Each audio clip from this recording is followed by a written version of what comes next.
fazer um brigadeiro, você deve colocar os ingredientes no fogo e misturar até engrossar. Eis o resultado. Calma, eu sei que isso é um programa de informática. Como você viu, tudo começa com os ingredientes. A gente coloca tudo na panela. Eles se misturam até chegar ao resultado final. O computador funciona da mesma forma. Você entra os dados no computador. O computador processa esses dados e apresenta o resultado nos dispositivos de saída, como a tela e a impressora, por exemplo. Mas o que acontece entre a entrada dos dados e a saída? Como o computador consegue entender o que você quer e exibir o resultado na tela? Este processo envolve o trabalho de duas partes.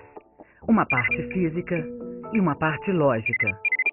Digamos que a parte física é assim, como o corpo do computador. O computador não tem órgãos nem músculos, claro, mas ele tem várias peças e conexões que juntos fazem o computador funcionar. No ser humano, o sistema nervoso faz a conexão entre as diversas partes do corpo. O computador não tem sistema nervoso, mas ele tem uma placa-mãe. A placa-mãe permite que todas as partes de seu computador recebam energia e comuniquem-se entre si. O computador também não tem cérebro, mas tem um processador que fica dentro da placa-mãe. O processador comanda todas as outras partes, incluindo o teclado, o monitor e o mouse. O processador serve para processar informações. Milhares e milhares delas representadas por zeros e uns, os bits. O cérebro humano não guarda todas as informações da mesma forma. O computador tem um local específico para guardar as informações de forma definitiva. O disco rígido, também conhecido como HD. E outro local para guardar as informações por um determinado tempo, a memória RAM. Então a foto do meu primeiro beijo deve estar aqui, em algum lugar do disco rígido. Peraí, achei! Minha coleção musical, meus textos, os programas que eu uso, tá tudo aqui guardado no meu disco rígido. Daqui a pouco, meu HD não vai aceitar mais nada. O cérebro humano é capaz de armazenar tudo. Já a memória do computador só guarda uma coisa: sequências de zeros e uns. Cada sequência de 8 dígitos forma um byte. A capacidade do HD é medida em número de bytes que ele consegue guardar. Nem todo ser humano processa e armazena as informações da mesma forma. Tem gente que não consegue guardar nem o próprio número de telefone. A capacidade de armazenamento também não é a mesma em todos os computadores. Os HDs dos computadores atuais podem guardar bilhões e até trilhões de bytes. A capacidade dos HDs de armazenar informação cresce com tanta rapidez que é capaz dessa informação ficar defasada antes mesmo deste vídeo chegar ao fim. E não podia ser diferente. Antes, o computador servia para fazer texto, planilhas, coisa do tipo. Esses arquivos não ocupam tanto espaço. Um computador hoje pode ter jogo, vídeo, música, milhares de fotos. Haja espaço para armazenar tanta informação. A memória do ser humano é praticamente um mistério para a ciência. Tem gente que come gengibre, faz palavra cruzada e até uma ginástica mental criada em algum lugar exótico. Tudo para expandir a memória.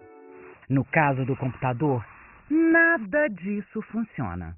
Quando o HD do computador chega ao limite, as opções são: trocar o computador, instalar o novo HD, fazer uma faxina geral, ou guardar parte dos arquivos em dispositivos como o CD, o DVD ou o pendrive.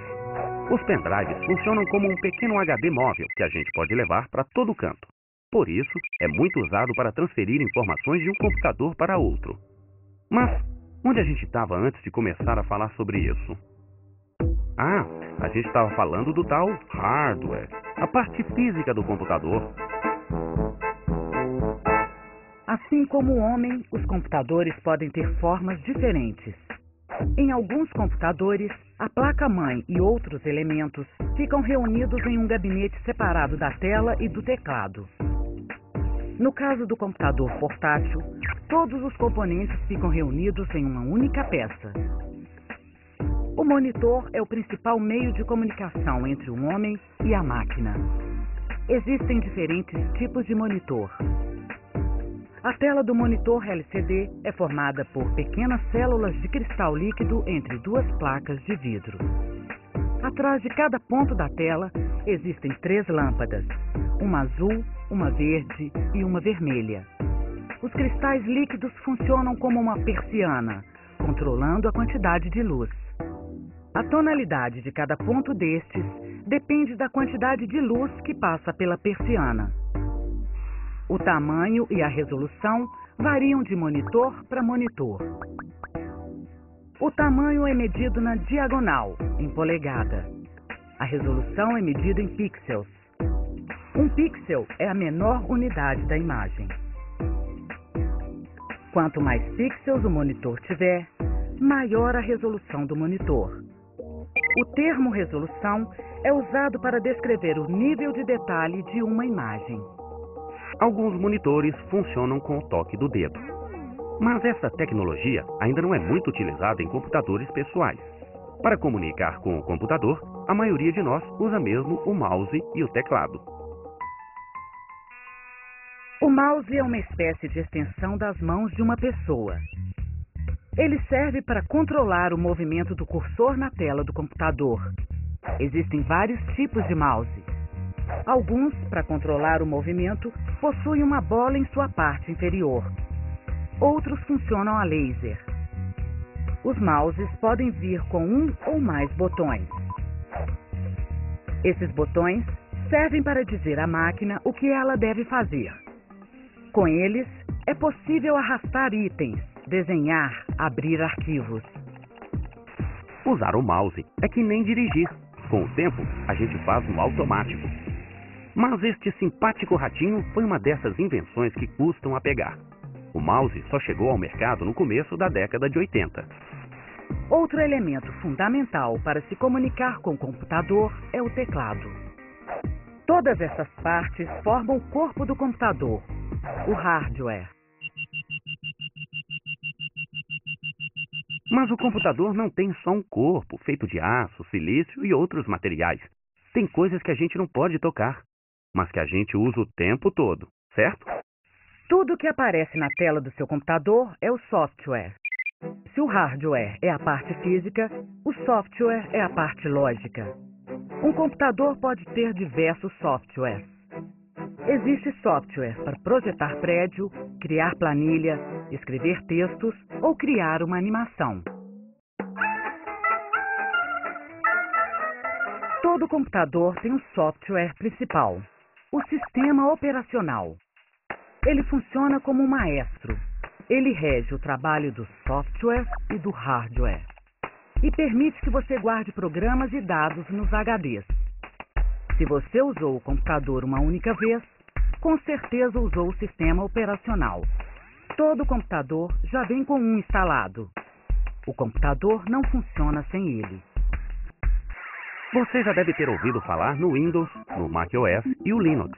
Esses são alguns dos sistemas operacionais mais conhecidos no mundo. Quando a gente liga o computador, a primeira página que aparece é apenas a interface do sistema operacional. Ele é bem mais complexo que isso.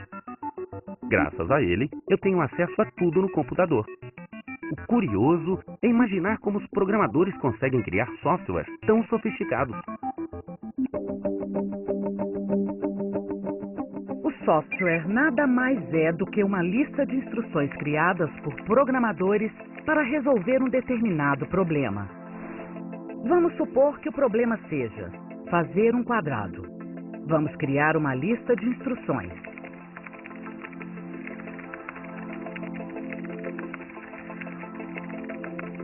Para fazer este quadrado, usamos 2 comandos. Bastaria dizer algo como: para fazer um quadrado, repita 4 vezes.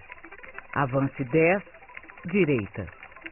Como se trata de uma operação comum, poderíamos utilizar apenas a instrução seguinte: quadrado. Um software para criar um quadrado seria algo como: é isso que um programador faz. Ele cria uma lista de instruções para que o processador possa executar uma determinada função. O desafio dele é criar uma lista simples, mas eficiente. Essas instruções se parecem um pouco com a linguagem do ser humano. Mas os primeiros computadores não eram nada amigáveis. Era preciso usar códigos cabeludos para fazer até operações simples. O computador apresentava esse código na forma de uma porção de luzinhas, como nos antigos filmes de ficção científica. Esses eram os computadores antigos, com muito hardware e pouco software. Nos primórdios da informática, o valor final de um computador estava todo concentrado no hardware e não nos programas. Hoje, o software é a parte mais sofisticada e mais cara do computador. Uma alternativa são os softwares gratuitos, conhecidos como softwares livres. A receita desses softwares é livre. Todo mundo pode ver, mudar, melhorar. Existem softwares livres que realizam praticamente tudo o que os softwares comerciais fazem. E alguns são melhores. Gratuitos ou não, o fato é que os softwares dão vida ao computador.